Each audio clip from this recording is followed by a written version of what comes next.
Hello everyone, this is Dr. Aisha Maqsood and welcome to the MediGuide।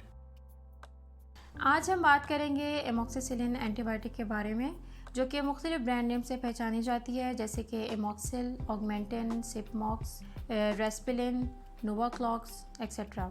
तो सबसे पहले हम जान लेते हैं कि एंटीबायोटिक्स क्या हैं। जब हमारी बॉडी में कोई बैक्टीरियल इन्फेक्शन हो जाता है तो उन बैक्टीरियाज़ को मारने के लिए जो मेडिसिन यूज़ होती हैं उन्हें हम एंटीबायोटिक्स कहते हैं। एंटीबायोटिक्स कई तरह के ग्रुप्स में डिवाइडेड है, लेकिन जो एमोक्सिसिलिन है उसका ग्रुप पेनिसिलिन है। ये बहुत ही कॉमनली यूज्ड एंटीबायोटिक है और ये बहुत ही सेफ़ और इफ़ेक्टिव, जिसकी वजह से ये छोटे बच्चों में भी इसका यूज़ बहुत ज़्यादा कॉमन है।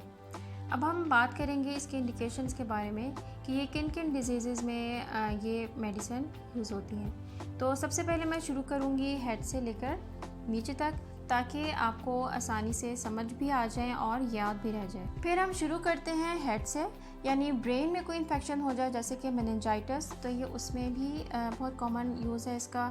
देन ओटाइटिस मीडिया, मतलब कान से रिलेटेड कोई इन्फेक्शन, कोई इन्फ्लेमेशन हो जाए वहाँ यूज़ है। देन टॉन्सिलाइटिस, टॉन्सिल्स का कोई इन्फेक्शन या इन्फ्लेमेशन हो जाए वहाँ इसका यूज़ है।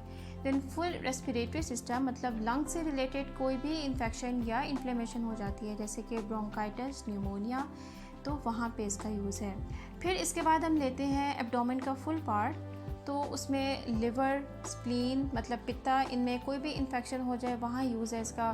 फिर एब्डोमेन में जैसे कि पेप्टिक अल्सर्स बन जाते हैं, मतलब कि पेट में जो छाले बन जाते हैं, और इन छालों के जो बनने की वजह है, जो बैक्टीरियाज इनके बनने की वजह है एच पाइलोरी, उसको ये किल करता है। फिर इंटेस्टाइन्स की जो डिज़ीज़ हैं जैसे कि टाइफाइड, उसमें ही बहुत इफ़ेक्टिव है। फिर यूटीआई, मतलब यूरिनरी ट्रैक इन्फेक्शन में भी ये बहुत ज़्यादा इफ़ेक्टिव है। और सबसे लास्ट में आ जाता है skin, bone and joint infections, तो उसमें भी इसका यूज़ बहुत कॉमन है। इसकी टिपिकल एडल्ट डोज है 500 to 1000 milligrams 2 times a day if the infection is less severe, and for severe cases 3 doses per day should be given for 7 to 10 days and for severe cases up to 14 days।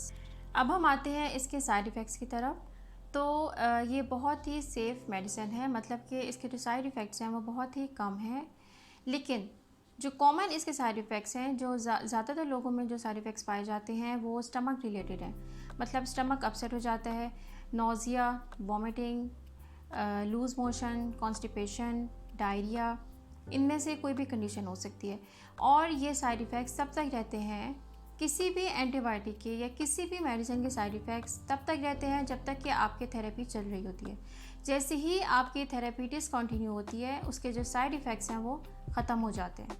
लेकिन अगर आपको जिस्म के किसी भी हिस्से में rash होनी शुरू हो जाए तो आपने उसको हल्का नहीं लेना, इंतज़ार नहीं करना, बल्कि फ़ौरन डॉक्टर से कंसल्ट करना है, क्योंकि ये साइन है एलर्जिक रिएक्शन का, that could be life threatening. फिर हम आ जाते हैं ड्रग इंटरेक्शंस की तरफ। मतलब कुछ दवाइयाँ ऐसी हैं जो कि एमोक्सिसिलिन के इफ़ेक्ट को कम या ज़्यादा कर देती हैं, जिनमें सबसे पहले आ जाते हैं बर्थ कंट्रोल पिल्स, वो नहीं लेनी। देन टेट्रासाइक्लिन एंटीबायोटिक्स नहीं लेनी, फॉर एग्जांपल मीनोसाइक्लिन और डॉक्सीसाइक्लिन।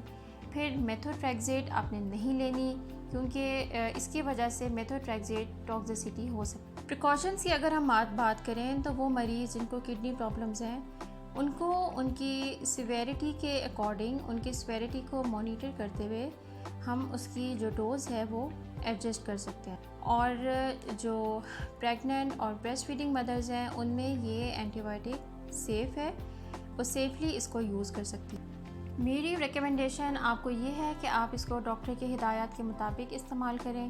वो आपको जितने दिन जितनी डोज़ प्रिस्क्राइब करें, आपने उतने ही दिन उतनी ही डोज़ खानी है।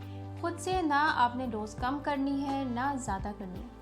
ये हमारे यहाँ बहुत कॉमन प्रैक्टिस है कि जैसे ही हम अपने आप को बेहतर महसूस करना शुरू करते हैं, हम एंटीबायोटिक का, मेडिसिन का यूज़ कम कर देते हैं।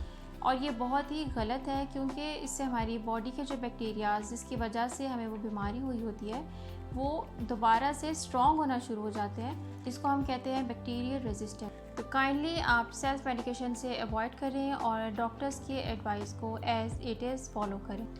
उम्मीद है आपको ये इन्फॉर्मेशन यूज़फुल लगी होगी। इसे अपने फ्रेंड्स और फैमिली के साथ शेयर कीजिए और अगर आप किसी मेडिसिन और डिज़ीज़ के बारे में जानना चाहें तो कमेंट सेक्शन में लिखिए। Thank you and see you soon.